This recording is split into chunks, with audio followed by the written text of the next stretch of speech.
more on the Wisconsin battle, we bring in Fox News contributor Leslie Marshall and Chapman University law professor Dr. John Eastman. Professor, first to you. Now, you noticed Mary would not answer the question about a strike. I put it to her several times. In many ways, she wouldn't answer because a strike is illegal in the state of Wisconsin, but she wouldn't take it off the table. You can't, if you're a union entering into collective bargaining, that is your ultimate tool, is it not?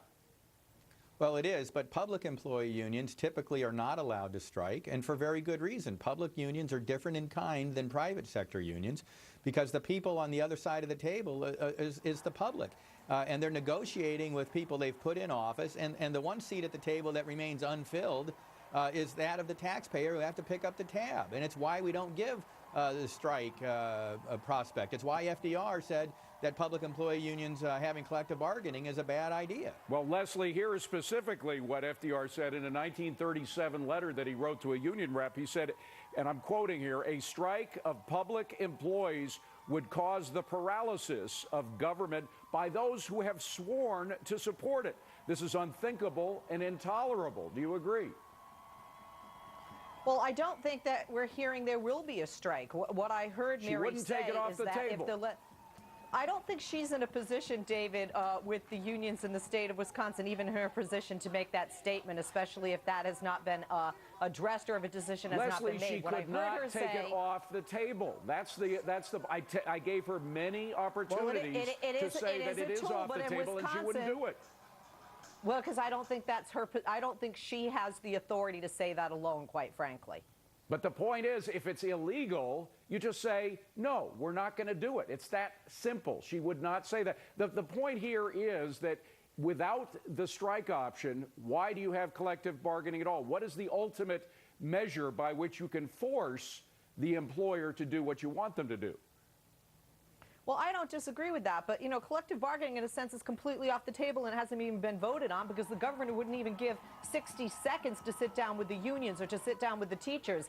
This is obviously a personal and political attack on the unions, and the people that will suffer are the people of Wisconsin, not just the public workers and the children of Wisconsin. But Leslie, avoid the rhetoric here, because let's be specific about what happened. The governor did sit down with union representatives. He did talk to them, and unions under the governor's plan now could still represent workers, but they could not seek pay increases above those pegged to the CPI, to inflation, unless approved by a public referendum. Does that not sound reasonable?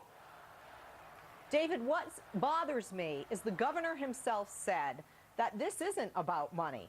The governor himself said that if he restructured the debt that he has, he could work the numbers. He doesn't need to do this. This is purely political, and to attack education for politics He's not attacking disgusting education, to the people Leslie. and the children of Wisconsin. Well, hold on a second. Dr. Eastman, the point is he's not attacking education. He's attacking a union that has become intransigent, a union that already has, by the way, a salary and benefit of $76,000 per employee. They're doing pretty well there, and I just read what it was that the governor wanted. Don't you think it's a reasonable request? I do, and he's attacking the unions, not the teachers. I mean, the notion that this is all about the kids is over now. When they engage in a coordinated and illegal sick-out, which they've done over the last couple of days, leaving kids to fend for themselves, parents to scramble to get child care arranged. This isn't about the kids. This is about getting more perks, the union getting compulsory dues, weighing in into political campaigns. The notion that we're going to keep doing that in perpetuity when it's already bankrupt the states across the country is preposterous. And I applaud people like Governor Walker and Governor Christie for trying to take it on. All right, Professor, you touched on the other point, which is the workfare rule, which he puts into this law. He says unions could not force employees to pay dues, and they would have to hold annual votes to stay organized. So it's not that he's forbidding unions from working among the teachers. He's just forbidding the forced use of collectivization. Right. He's providing choice to the workers on how much they want to give to their unions.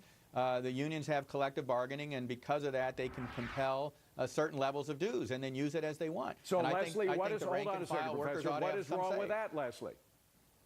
Well, first of all, I want to correct, because you guys keep throwing out 50,000. It's a range between 30 and 50,000 for their salaries, A and B. No, Leslie, hold on. Leslie, these figures are specific figures. They come from the Department of Education in the state of Wisconsin. 51,000 is the average salary, and 25,000 are the average benefits. This comes from state official records. I'm not just throwing this out there.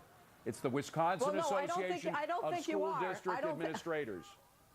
I don't think you are, but what I was given by them this morning was 31 to 52,000 range plus the 25,000 in benefits. And speaking to the numbers of what the state of Wisconsin is paying to teachers, look at the numbers. It is not what they're paying the teachers and the public employees that is burdening the state of Wisconsin. It's convenient to use the unions. And by the way, if you burn down my house and I'm in it, who suffers, my house or me? So when you say this is an attack on the unions, it is an attack on the teachers and the students and the people of Wisconsin. Who's suffering? Isn't it, Professor, the students who are forced to stay home as a result of these sick outs, which is another form of a strike, which is illegal in the state of Wisconsin? Well, yeah, not only is the sick out causing harm. Hang on, Leslie, he asked me a question. Go ahead, Not Professor. only is the sick out causing harm to the students, but the increases in pensions, the lucrative benefits, are making it more difficult to fund the systems. And, you know, this stuff has to come out of someplace. So it comes out of additional teachers in the classroom when you pay overly lucrative benefits and pensions to those that have already been there. Bottom line is this is not only going to be happening for the next couple of weeks in Wisconsin. It's going to be happening everywhere, in California, in New York, in New Jersey. The whole country is going to be going through this. Dr. John Eastman, good to see you. Leslie Marshall, good to see you as well. Coming up on deck.